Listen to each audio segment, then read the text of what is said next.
On va discuter ce matin avec Jean-Philippe Larose, il est porte-parole pour la Fondation Jacques de Champlain, parce que c'est le mois du cœur et il faut en parler. Bonjour, Monsieur Larose. Bonjour, Marie-Ève. Expliquez-moi un peu pourquoi vous êtes devenu porte-parole et comment vous êtes devenu porte-parole de la Fondation Jacques de Champlain.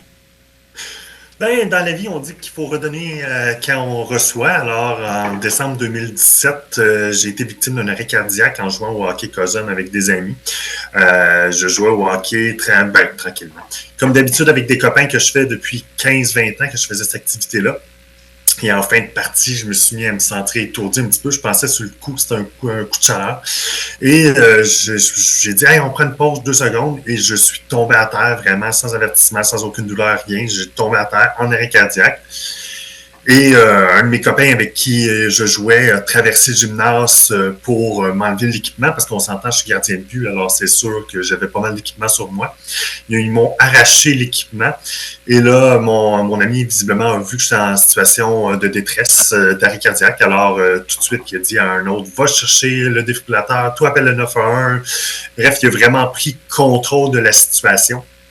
Alors, vraiment, il a commencé à me faire le massage cardiaque. Et bon, le défibrillateur est arrivé. Le défibrillateur qui était seulement présent dans l'école depuis quelques semaines. Alors, bravo à la commission scolaire Marie-Victorin pour la bienveillance et vraiment d'avoir équipé toutes les écoles d'un défibrillateur. Et on m'a placé les électrodes du défibrillateur. On m'a donné un choc et je suis revenu à la vie. Alors, j'ai été mort durant environ 7 minutes. C'est ce qu'on m'a raconté. Et bref, depuis, tu sais, c'est sûr que je savais à l'époque c'était quoi un défibrillateur, mais tu sais, tu le sais plus ou moins à quoi ça sert. Alors, suite à ça, je me suis vraiment informé sur le sujet. Une amie commune avec François de Champlain, le président de la Fondation, nous a mis en contact et il m'a demandé de devenir porte-parole depuis. Alors, je suis porte-parole de la Fondation depuis 2018. Alors, c'est une façon pour moi de remercier la vie pour la situation que j'ai vécue.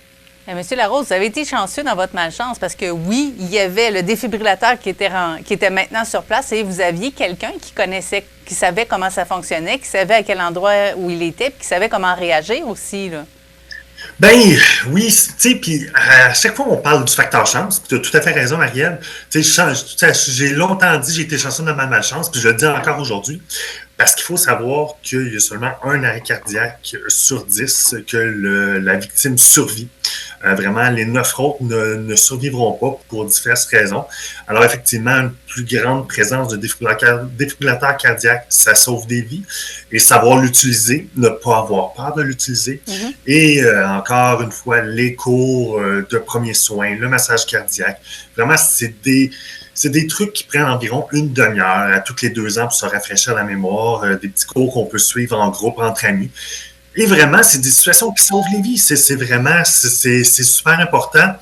Puis malheureusement, il n'y a pas assez de gens qui connaissent ou qui vont avoir le réflexe d'agir. Alors, c'est vraiment, effectivement, et tu sais, mon ami Eric qui m'a sauvé la vie, lui, il dit, il venait d'avertir sa superviseure le vendredi précédent pour dire, hey, je suis dû pour mes cours, un petit rafraîchissement, tu sais, je suis dû pour mes cours. Puis il a fait, oui, oui. Puis là, finalement, le lundi d'après, il a fait, finalement, je n'étais pas si payé, ça a bien été. Fait que, non, c'est vraiment une situation. Puis tu sais, je me rends compte beaucoup en discutant avec des gens qui ont beaucoup d'éducation à faire sur le sujet. Alors, ben oui, il y avait de l'élément de chance, mais des fois, quand on dit que les as étaient alignés, j'ai gagné à la loterie de la vie. C'est ce qu'il faut se dire. Parce qu'il y a quand même eu un avancement fait de ce côté-là dans les entreprises. Maintenant, il y a toujours quelqu'un qui sait comment, qui a les cours, justement. On s'assure qu'il y a quelqu'un d'informé, qui sait où les choses sont aussi. Avant, moi, je me rappelle qu'on faisait ça dans le cours de natation, mais depuis mon cours de natation, c'est très, très loin. Je n'ai jamais refait ce genre de choses-là. Puis là, il y a une machine qui est disponible, là. Le défibrillateur est disponible un peu partout, mais on ne sait pas comment ça fonctionne nécessairement, là. Bien, effectivement. Puis là, bon, les cours d'RCR, depuis quelques années, les défibrillateurs sont obligatoires dans les écoles secondaires. Alors, il y a un cours ou 2 pour les élèves de secondaire 3 pour faire le massage cardiaque et l'utilisation du défibrillateur. Bravo, parce que faire le RCR, c'est très demandant physiquement. C'est vraiment, c'est hautement cardio. Mais oui, effectivement, puis, tu sais, depuis le début du mois du cœur, j'ai donné quelques entrevues et j'y reçois beaucoup de réponses des gens qui répondent à mes entrevues en disant « Ah, j'en parlais à ma compagnie, je vais voir. » Alors, il y en a de plus en plus. Dans l'application mobile DEA Québec, on est rendu à presque 7000 d'enregistrés. Alors, c'est vraiment, comparé à quand j'ai débuté à la Fondation, on était autour de 2000. Bon, en 2018, on a pogné 5000, mais c'est pas assez encore, là. Mais effectivement, moi, je pense que peut-être à tous les 5 ans, je ne sais pas trop, au renouvellement du permis de conduire, on devrait obligatoirement suivre un cours de RCR et d'utilisation de défibrillateurs. Ce serait vraiment pour l'obtention d'un permis de conduire. C'est une des conditions. Alors, ce serait une petite demi-heure, une fois aux 5 ans, il me semble que c'est pas trop demandé.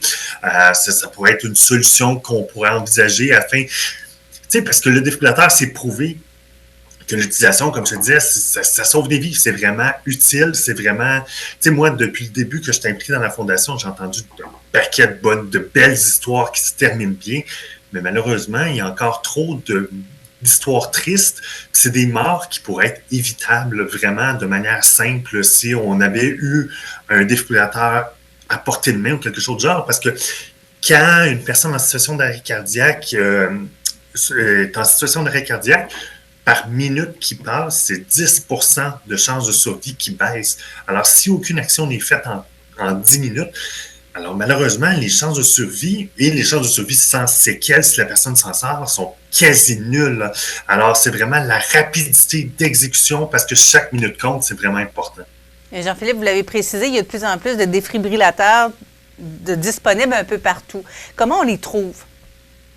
Ben, comment qu'on les trouve? Une façon que j'invite vos téléspectateurs, c'est simplement l'application DEA Québec, qui a été développée par la Fondation Jacques de Champlain. C'est une application disponible gratuitement dans le App Store, le Google Play Store.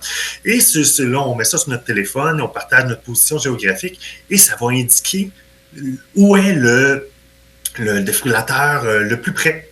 Alors, c'est vraiment, si on se trouve en vacances, n'importe où, au travail, on peut regarder. Et bon, il y a des petits icônes, des rouges, des grises. Les rouges, c'est les défibrillateurs disponibles actuellement. Grise, c'est bon quand il y a un défibrillateur présent, mais que les heures d'ouverture ne correspondent pas à la demande qu'on fait. Alors, c'est une application très simple. Selon notre situation géographique, on l'ouvre. Ça nous demande s'il y a une situation d'urgence, pas d'urgence, et ensuite, on peut voir le défibrillateur. Alors, en cas d'arrêt cardiaque, si on assiste à un arrêt cardiaque, on est là comme témoin, bien, il faut que quelqu'un fasse le massage cardiaque, une autre personne appelle le 911 et l'autre personne peut aller chercher le défibrillateur le plus près de notre situation géographique pour le ramener à la personne afin d'agir le plus rapidement possible. Est-ce que c'est quand même assez précis? Parce que oui, il y en a dans les écoles secondaires, mais c'est où dans l'école secondaire? Est-ce que c'est quelque chose qui va être inscrit, là?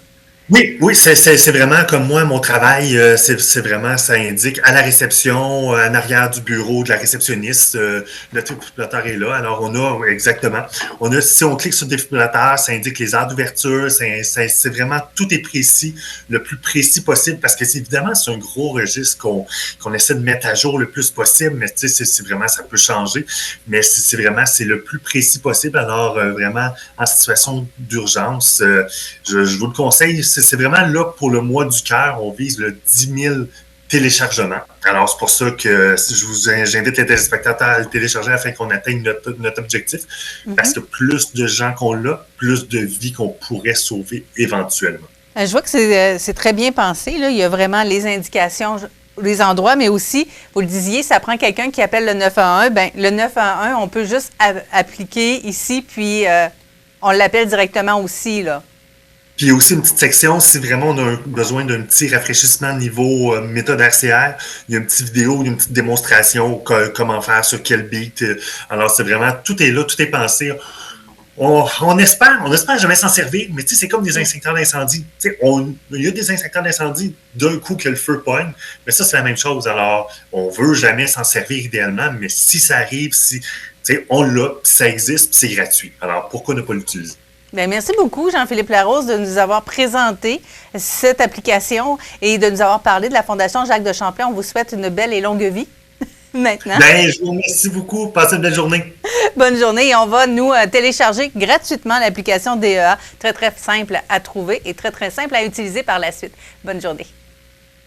Répète.